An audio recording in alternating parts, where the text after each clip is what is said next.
Hello students, इस video में हम लोग करेंगे chapter 3 pair of linear equation in two variable class 10th। Students, ये चैप्टर इजी भी है, इम्पॉर्टेंट भी है और इंटरेस्टिंग भी है। इजी इसलिए क्योंकि क्लास 9th में हम इसके बारे में पढ़ चुके हैं। इम्पॉर्टेंट इसलिए क्योंकि क्लास 10th के बोर्ड एग्जाम में भी काफ़ी क्वेश्चन इस चैप्टर से आते हैं।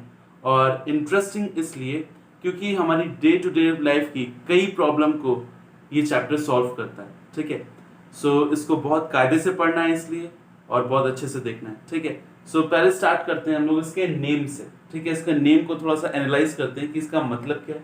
और हमको जरा देखिए, इसमें pair of linear equation in two variable पढ़ना है। क्लास 9th में उन्होंने linear equation in two variable पढ़ा था, लेकिन हमको क्लास 10th में pair of linear equations in two variable को देखना है। ठीक है, तो सबसे पहले इसके नाम को समझते हैं कि linear equation in two variable. तो आपको पता है कि वेरिएबल्स क्या होते हैं। वेरिएबल्स वो होते हैं जो क्वेश्चन में जिनकी वैल्यू बदलती रहती है। अलग अलग क्वेश्चन में वैल्यू अलग अलग होती है। जैसे value of x, first question में एक्स की वैल्यू कुछ और आती है और सेकंड क्वेश्चन में एक्स की वैल्यू कुछ और आती है। तो इनको हम लोग कहते हैं वेरिएबल्स। जैसे एक्स है, वाई है, जेड है, so they all are called variables, क्योंकि इनकी वैल्यू वेरी करती है अलग अलग क्वेश्चन में। अब बात करते हैं टू वेरिएबल्स की। तो हम लोग जो इक्वेशंस बनाएंगे उसमें टू वेरिएबल्स होगा। सपोज करिए एक x होगा और एक y होगा। फिर ये टू वेरिएबल की तक की तो बात समझ में आ गई। अब इक्वेशंस, और वो भी क्या, लीनियर इक्वेशंस। स्टूडेंट्स, लीनियर, आप लोगों ने लीनियर पॉलिनोमियल भी पढ़ा होगा। तो लीनियर पॉलिनोमियल का मतलब क्या होता है, जिसकी डिग्री हाईएस्ट डिग्री 1 होती है। ठीक है, या हाईएस्ट पावर 1 होती है, तो उसको हम लोग कहते हैं लीनियर। इसी तरह लीनियर इक्वेशंस, वैसी इक्वेशंस जिनमें जो वेरिएबल की हाईएस्ट पावर है वो 1 होती है, उनको हम लोग लीनियर इक्वेशंस कहते हैं। बट अब ये इक्वेशंस क्या होती हैं? तो ऐसा कोई भी मैथमेटिकल स्टेटमेंट जिसमें इक्वल टू का साइन आता है, एलएचएस आरएचएस के इक्वल होता है, तो किसी भी ऐसे मैथमेटिकल स्टेटमेंट को हम लोग कहते हैं इक्वेशंस। तो जरा देखिए, आराम से समझते हैं। दो वेरिएबल हो गए। ठीक है, इक्वेशंस के लिए होता है equal to zero. Equal to zero क्या, इक्वल का साइन होता है, इक्वल का साइन होता है। और लीनियर होना चाहिए, यानी जो वेरिएबल की हाईएस्ट पावर्स हैं वो 1 होनी चाहिए। ठीक है, तो इसका जो जनरल फॉर्म होती है वो ऐसी आती है, ax plus by plus c is equal to 0। So this is the linear equation in two variable. क्यों इन टू वेरिएबल? जरा देखिए, इसमें दो वेरिएबल है x और y। तो x and y are variables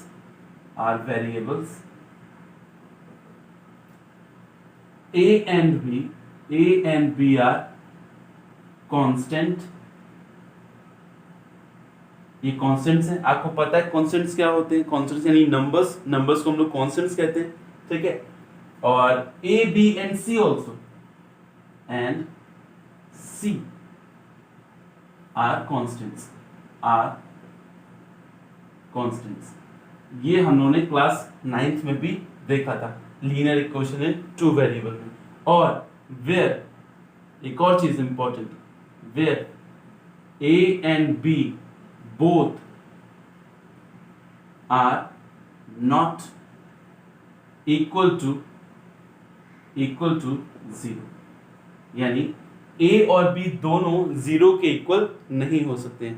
जैसे ये कांस्टेंट में तो 0 भी आता है, बट a और b एक साथ 0 नहीं हो सकते हैं। तो और इस बात को a and b both are not equal to 0 को हम लोग ऐसे भी लिखते हैं, a square plus b square does not equal to 0। तो ये पूरा लिखने के बजाय हम ये लिख देते हैं। तो इसका मतलब यही होता है कि a और b both are not equal to 0। जरा देखिए इसमें, अब आप कहेंगे सर ये कहां से आ गया, ये आपने क्या बता दिया? इसको थोड़ा सा समझ लेते हैं। इसका मतलब क्या है, a square plus b square 0 के इक्वल कब होंगे? जरा देखिए, ये जो स्टेटमेंट है ये 0 के इक्वल तभी हो सकता है, एक ही कंडीशन है इसके 0 होने की, जब a भी 0 हो और b भी 0 हो। जब a भी 0 और b भी 0 तभी a square plus b square 0 हो सकता है। ये बात ध्यान रखिएगा। ठीक है, जब a भी 0 हो और b भी 0 हो तभी a square plus b square 0 होगा। लेकिन अगर a square plus b square 0 नहीं है a square plus b square अगर मैं लिख रहा हूँ 0 नहीं है तो इसका मतलब है कि ए एंड बी दोनों ही एक साथ 0 के इक्वल नहीं होंगे दोनों, क्योंकि अगर दोनों 0 के इक्वल हो जाएंगे तो ये 0 के इक्वल हो जाएगा, ठीक है। लेकिन हमको कहना है कि ए स्क्वायर, मेरा स्टेटमेंट क्या है, a square plus b square does not equal to 0। तो ये 0 तभी हो सकता है जब दोनों 0, तो हम लोग यहाँ पे लिखते हैं a square plus b square does not equal to 0, और ये स्टेटमेंट बताता है कि दोनों एक साथ 0 नहीं हो सकते, ठीक है। क्योंकि ये स्टेटमेंट तभी ये क्वालिफाई करेगा, a square plus b square does not equal to 0 तभी होगा जब दोनों ही 0 हो। तो अगर ये 0 के इक्वल नहीं है, इसका मतलब है कि दोनों एक साथ 0 नहीं हो सकते, ठीक है। तो ये बहुत कोई टिपिकल सी बात और बहुत रॉकेट साइंस नहीं है, इजीली से समझा जा सकता है, ठीक है। और अगर आपको थोड़ा सा नहीं भी समझ में आए तो इसका बहुत ज़्यादा यूज़ नहीं है, इससे हमको कुछ खास लेना देना नहीं है, ठीक है। तो बस लेकिन ये क्योंकि अब आजकल एमसीक्यूज बहुत ज़्यादा पूछे जाते हैं तो उसके लिए मैंने समझा दिया, वहाँ भी ये पूछ सकते हैं कि इसका मतलब क्या होता है, a square plus b square does not equal to 0। तो इसका मतलब ये होता है कि ए और बी दोनों एक साथ 0 नहीं हो सकते, ठीक है। सो स्टूडेंट्स, इस बात को मैं एक एग्जांपल से भी अच्छे से समझ सकते हैं कि क्यों ए और बी दोनों एक साथ 0 नहीं हो सकते हैं। तो जरा देखिए, अगर सपोज करें कि ये क्वेश्चन है ax plus B Y plus 7 is equal to 0, ये linear equation in two variable है।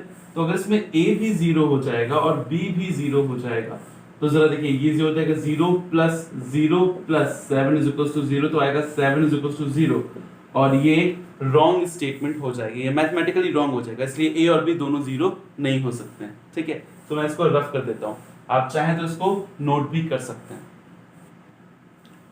सो स्टूडेंट्स, जहाँ पे क्लास 9th में हमको केवल एक ही लीनियर इक्वेशन की बात करनी थी, यहाँ क्लास 10th में हमको pair of linear equation in two variable पढ़ना है। पेयर का मतलब क्या होता है, दो, यानी वहां पे तो एक था, अब यहाँ पे हमको दो इक्वेशंस को एक साथ देखना है। तो जब आप दो इक्वेशंस को एक साथ सॉल्व करते हैं तो उसको हम लोग कहते हैं pair of linear equation in two variable, या फिर एक और नाम भी है simultaneous linear equation in two variable. Simultaneous मतलब यहाँ पे दो से ही मतलब होता है।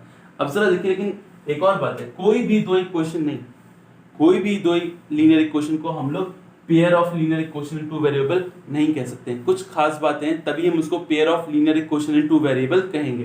तो खास बातें ये है कि अगर मान लीजिए 2x ax plus by, a1x मैं कर देता हूँ plus b1y plus c1 is equal to 0, और आपको पता है यहाँ पे a1 square plus b1 square is equal does not equal to 0 का इसका मतलब भी मैंने बता दिया। फिर a2x प्लस b2y, ये दूसरी है, दूसरी, ठीक है।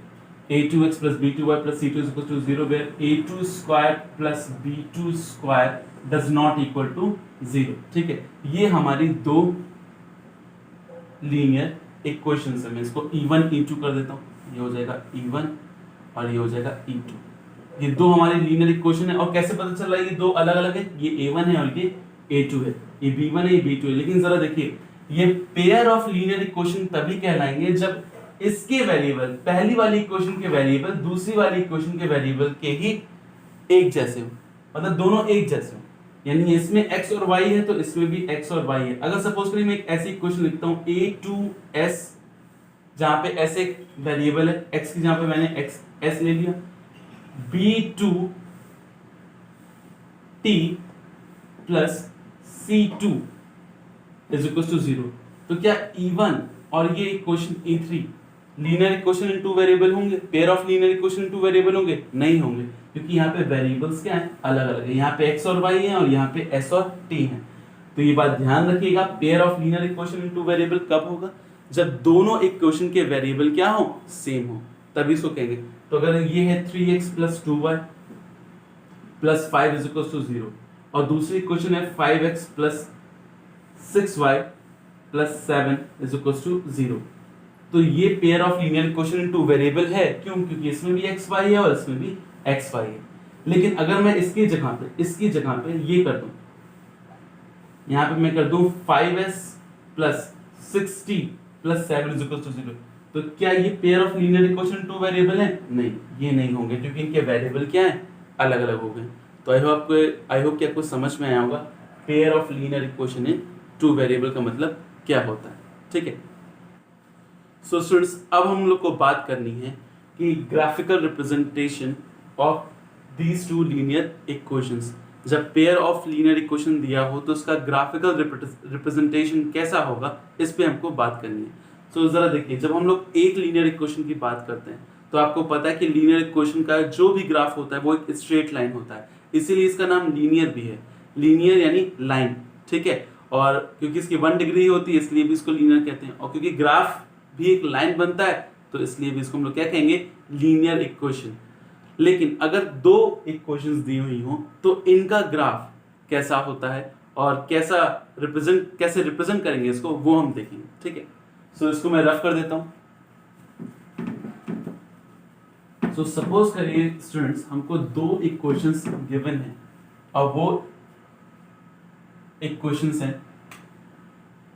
a1x plus b1y plus c is equal to 0 और a2x प्लस b2y प्लस ये c1 और ये c2 is equal to 0।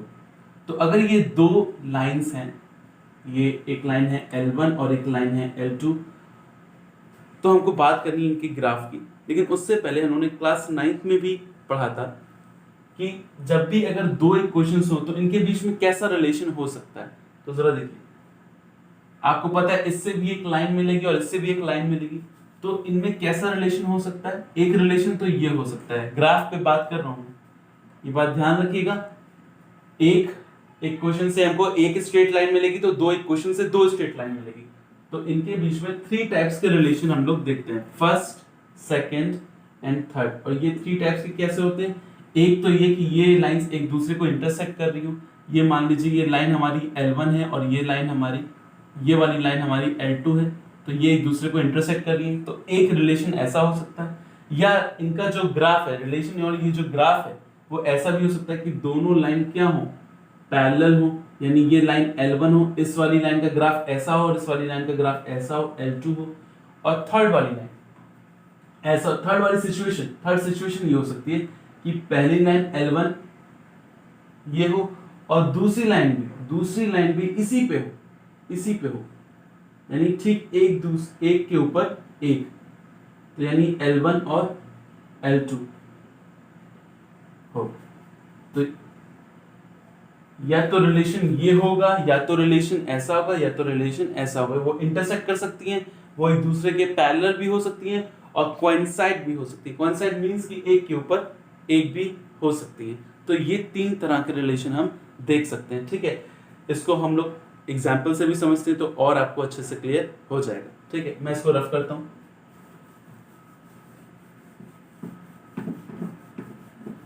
So suppose करिए एक इक्वेशन गिवन है हमारे,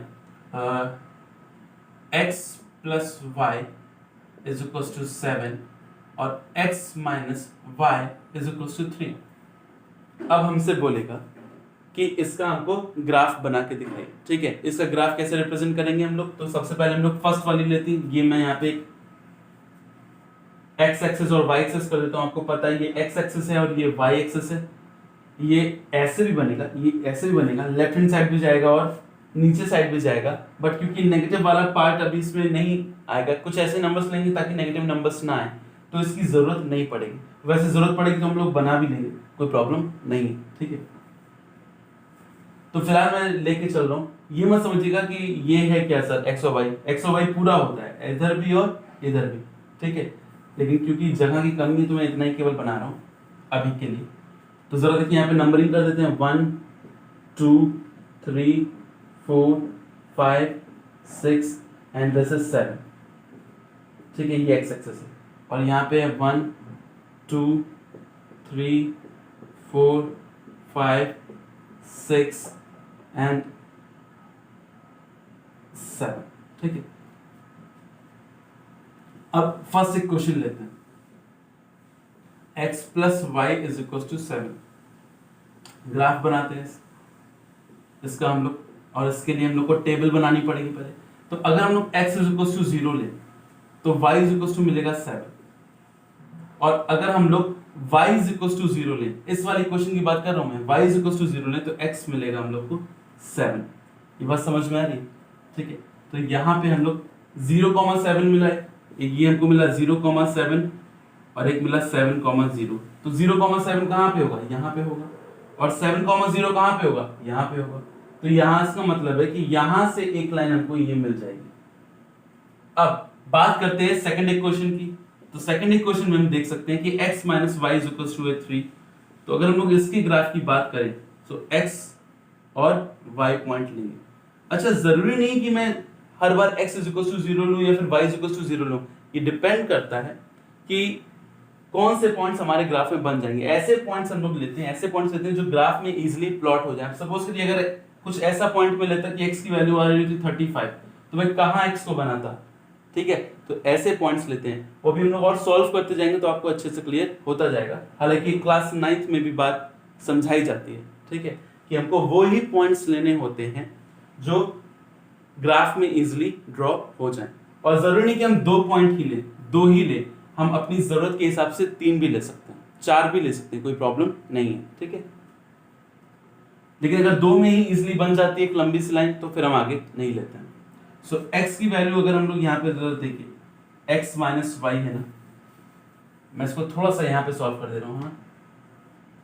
x minus Y is equal to 3, तो यहाँ से हम कह सकते हैं कि x की वैल्यू क्या हो जाएगी, y प्लस 3। ऐसा भी हम लोग कर सकते हैं, या फिर हम लोग ये भी लिख सकते हैं y इज इक्वल टू हो जाएगा x माइनस 3, 3 इधर आ जाएगा तो y is equal to x minus 3 हो जाएगा। अब अगर हम पुट करें x की वैल्यू 5, x की वैल्यू 5 पुट करें तो y की वैल्यू आ जाएगी 2। तो हमने पुट किया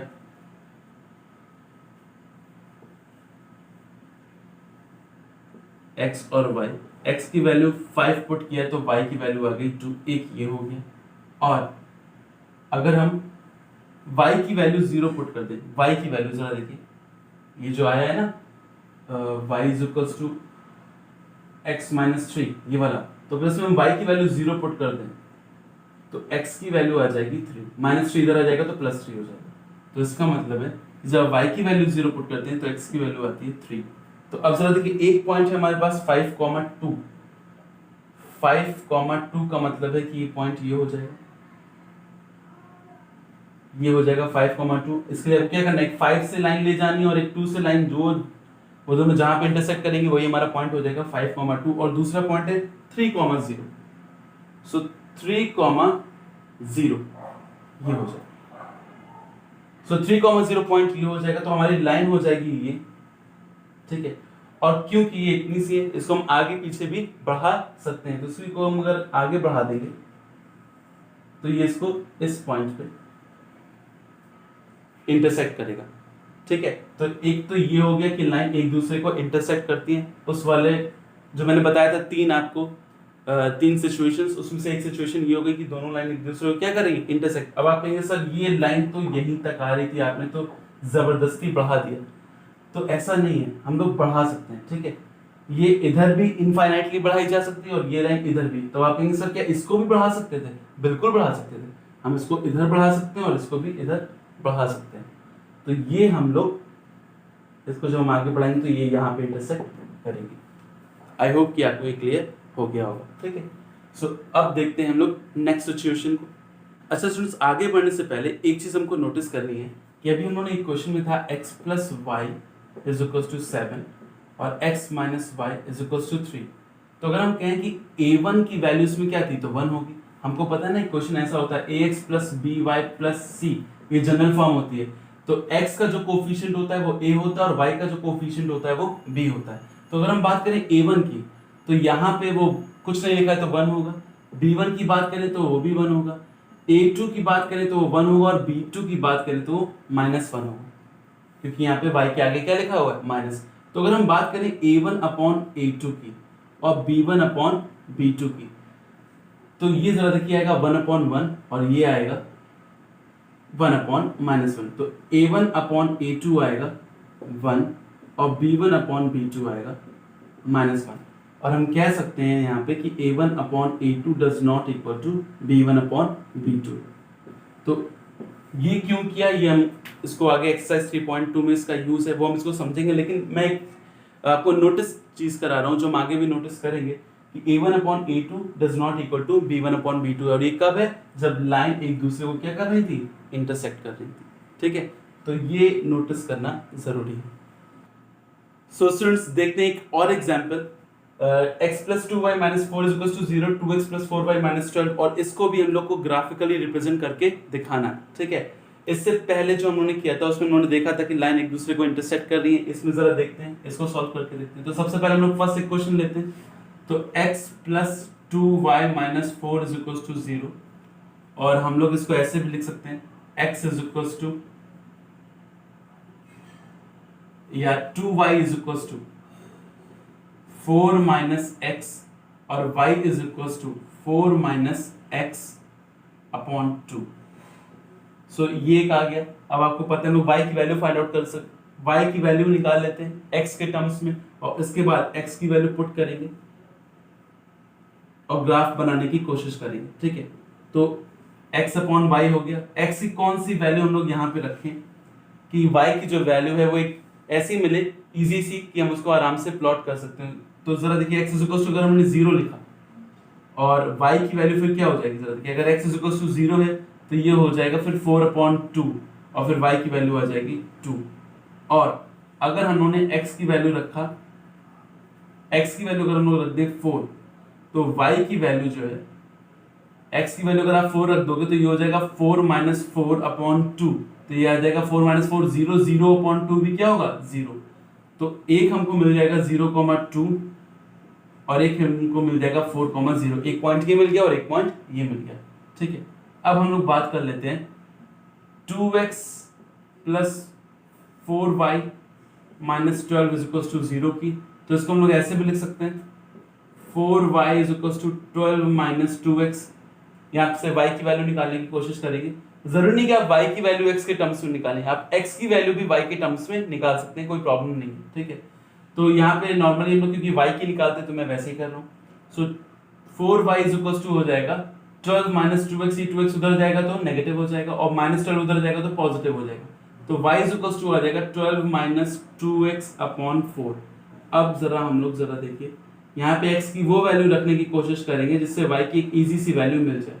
तो अगर हम लोग x की वैल्यू रख दें 6, x की वैल्यू रख दें यहाँ पे 6, तो 6 2 12 हो जाएगा, और 12 माइनस 12 0 आएगा, y की वैल्यू 0 हो जाएगी। बस समझ में आ रही है, 12 माइनस 2 इंटू 6 कर देंगे तो ये 12 माइनस 12 हो जाएगा, और अपॉन 4 तो ये 0 अपॉन 4 हो जाएगा, तो वैल्यू आ जाएगी 0। तो एक तो ये हो गया। अब क्या रखें x की वैल्यू, x की वैल्यू रख देते हैं 2। ठीक है, और अगर x की वैल्यू 2 रखेंगे, x की वैल्यू 0 रख देते हैं, x की वैल्यू 0 रख देते हैं, तो x की वैल्यू 0 रखेंगे तो ये हो जाएगा 12 माइनस 0, 12 माइनस 0 अपॉन 4, तो y की वैल्यू आ जाएगी 12 अपॉन 4। तो अगर x की वैल्यू 0 तो y की वैल्यू आ जाएगी 3, क्योंकि 4 3 से क्या हो जाएगा 12 हो जाएगा। अब एक पॉइंट हमको मिला है यहाँ पे 6,0 और 0,3।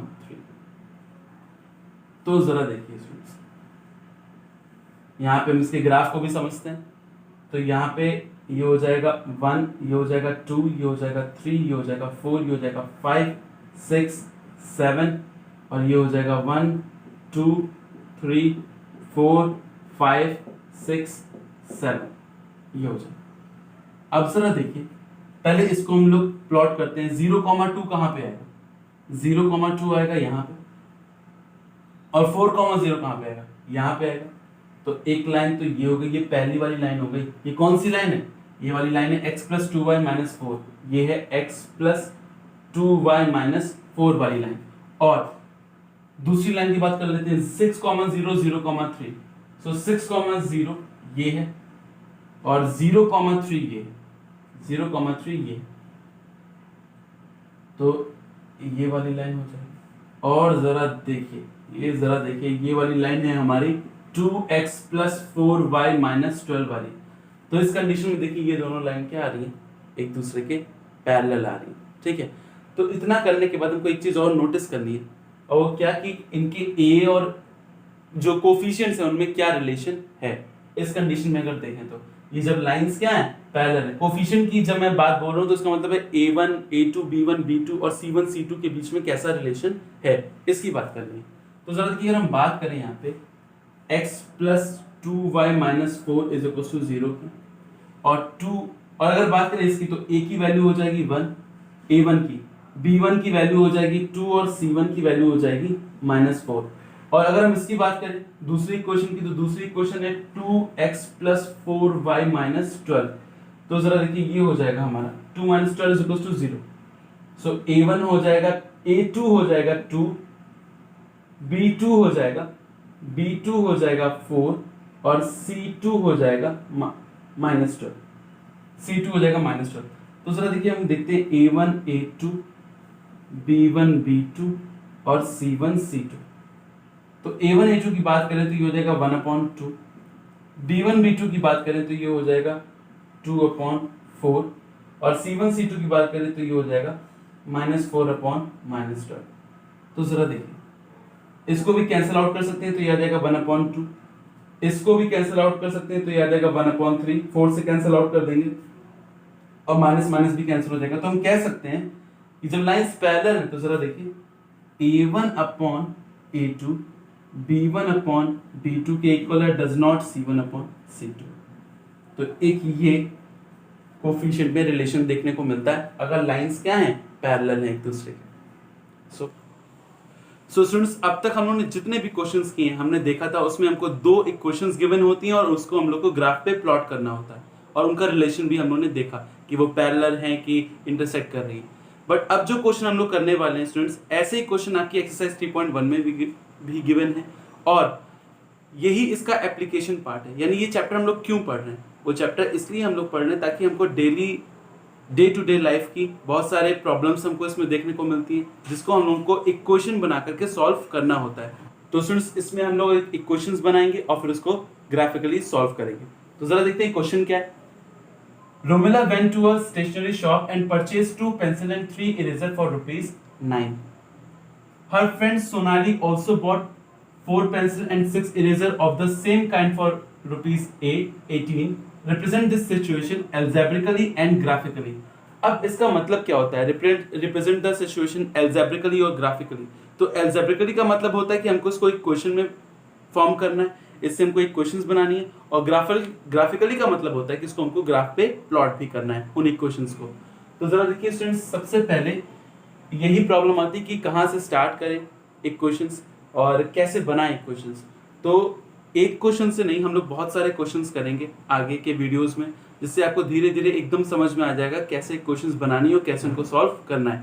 तो यहाँ से ही स्टार्ट कर रहे हैं हम लोग। तो जरा देखिए, Romila went to a stationery shop and purchase 2 pencil and 3 eraser. तो जरा देखिए, let price of pencil is equals to x and price of eraser is equals to y। तो अब पहली सिचुएशन को जरा देखिए। पहली सिचुएशन ये है कि 2 पेंसिल खरीदी जा रही है और 3 इरेजर, और टोटल कितना हो रहा है, ₹9 का हो रहा है। तो प्राइस ऑफ पेंसिल मैंने बोला है x और प्राइस ऑफ इरेजर है y। और कितनी पेंसिल खरीदी जा रही है, 2 पेंसिल खरीदी जा रही है, 2 पेंसिल, और कितने इरेजर, 3 इरेजर। तो यहाँ पे हम लिख सकते हैं according to question 2x plus 3y is equal to 9। जरा देखिए, ये जो कॉस्ट है 2x, ये 2 पेंसिल की कॉस्ट है, एक पेंसिल की कॉस्ट है कितनी, x, तो 2 पेंसिल की कॉस्ट हो जाएगी 2x, ठीक है। इसी तरह इरेजर की एक इरेजर की कॉस्ट कितनी है, y, तो 3 इरेजर की कॉस्ट कितनी हो जाएगी, 3y हो जाएगी, और टोटल मिला के कितना खर्चा हुआ है, 9। तो इसलिए मैंने यहाँ पे प्लस किया कि टोटल कितना हुआ है, 9। तो ये हो गई हमारी first equation. So this is our first equation. अब सेकंड कंडीशन को अगर हम लोग देखें तो her friend Sonali also bought 4 pencil and 6 eraser. तो जरा देखिए, यहाँ पे लिखेंगे अकॉर्डिंग टू क्वेश्चन, अगेन यहाँ पे लिख दीजिएगा अगेन अकॉर्डिंग टू क्वेश्चन, वो कितना खरीद रही है, 4 पेंसिल, तो 4 पेंसिल की कॉस्ट हो जाएगी 4x, और कितने इरेजर खरीद रही है, 6 इरेजर, तो 6 इरेजर की कॉस्ट हो जाएगी 6y, और टोटल मिला के कितना खर्चा हो रहा है, 18 रुपीज। तो इन दोनों की टोटल कॉस्ट मिला के हो रहा है खर्चा 18। तो अब जरा देखिए, ये जो मैंने दो इक्वेशन लिखी है इसी को हम लोगों ने रिप्रेजेंट, इसको हम लोग बोलेंगे कि हम लोगों ने इसको एल्जेब्रिकली रिप्रेजेंट कर दिया है, ठीक है। सो ये हो गई इनको एल्जेब्रिकली। अब इसका हमको बनाना होगा ग्राफ। तो आप चाहें तो इसको नोट कर लीजिए, ठीक है, मैं इसको रफ कर दूंगा और फिर इसके हम लोग ग्राफ को देखेंगे। सो स्टूडेंट्स, मैंने बाकी सारी चीजों को रफ कर दिया और जो हमको इक्वेशंस मिली थी वो 2x + 3y = 9 and 4x + 6y = 18 मैंने इसको लिख लिया। अब इसको हमको ग्राफ पे प्लॉट करके देखना है, बट उससे पहले हमको पॉइंट्स फाइंड आउट करने होंगे। तो आपको पता है, पहले फर्स्ट इक्वेशन में लेता हूं तो ये हो जाएगा 2x + 3y = 9। तो ये हो जाएगा 3y = 9 - 2x और this will be equals to y = 9 - 2x upon 3। So अब हम एक बॉक्स बना सकते हैं। सो ये हो जाएगी हमारा x और ये हो जाएगा y। अब अगर मैं x की वैल्यू, यहाँ पे x की वैल्यू अगर मैं 0 ले लूं तो हमको y की वैल्यू कितनी मिलेगी? तो हमको y की वैल्यू मिलेगी 3। कैसे, जरा देखिए, अगर x की वैल्यू 0 है तो ये 9/3 हो जाएगा और फिर ये कैंसिल आउट होगा तो y की वैल्यू आ जाएगी 3। और अब क्या x की वैल्यू रख सकते हैं? अगर हम लोग x की वैल्यू रख दें वी कैन से दैट -3। सो अगर हम लोग x की वैल्यू -3 रख देते तो -2 × -3/3 हो जाएगा ये, और 9 + 6/3, सो दिस विल बी 15/3। तो हमको वैल्यू मिलेगी 5। 3 5 = 15। तो जब हम लोगों ने वैल्यू पुट करी क्या -3 तो हमको वैल्यू मिली y की 5। सो ये हमको 2 पॉइंट्स फाइंड आउट हो गए। सो मैं इसको रफ कर दे रहा हूँ। अब बात करते हैं स्टूडेंट सेकंड वाली इक्वेशन की। सो सेकंड वाली इक्वेशन में हम देखेंगे 4x + 6y = 18। सो इसको हम लिख सकते हैं 6y = 18 - 4x। सो y = हो जाएगा 18 - 4x/6, ठीक है। y = 18 - 4x/6। अब हमको इसमें भी x की वैल्यू कुछ पुट करनी है और y की वैल्यू देखनी है फिर क्या आएगी। सो x की वैल्यू अगर हम पुट कर दें इसमें 3, अगर x की वैल्यू इसमें पुट कर दें 3 तो ये 4 3 = 12 हो जाएगा। 18 - 4 × 3/6, so this will be 18 - 12/6, so this will be 6/6। तो हमारी वैल्यू आ जाएगी 1। सो ये आएगा हमारा 3 और 1। और अब अगर हम लोग दूसरी वैल्यू को देखें तो दूसरी वैल्यू कौन सी रख सकते हैं?